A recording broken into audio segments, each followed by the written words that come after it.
Namimiligrong maipasarado na ang mga junk shop na mayunin maninigong permiso hali sa syudad.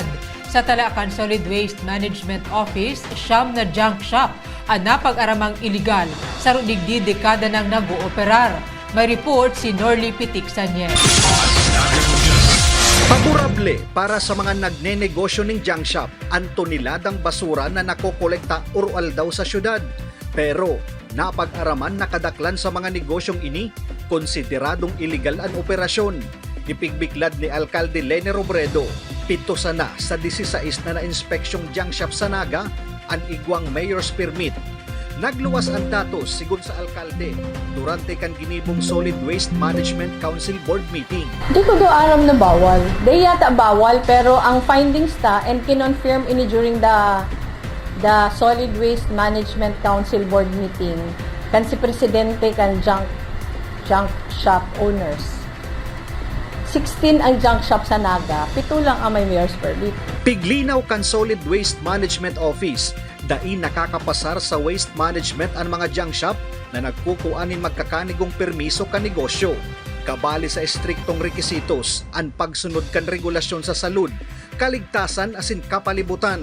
Saro sa mga illegal na junk shop, dekada nang nag-ooperar.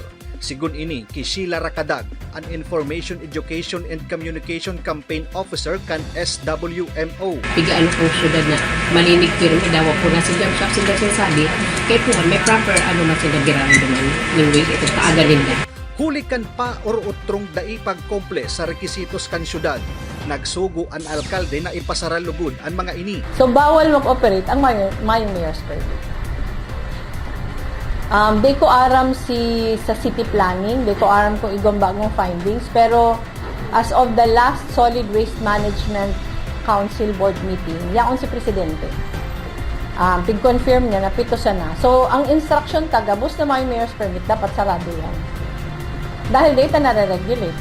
Kaiba ang Junk Shop Association sa Naga. Nagpapadagos ang inspeksyon kan SWMO, nangarig masusumpa ang mga junk shop na kaipuhan ng papunduhon sa iligal na operasyon.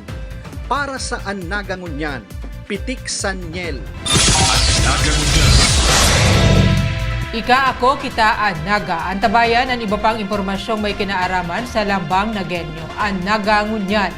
Sa ngaran kan sa kuyang pag-iriba sa Public Information Office na pinamamayuhan ni Jason Yola. Ako si Riza Mostar Santos. Diyos mabalos.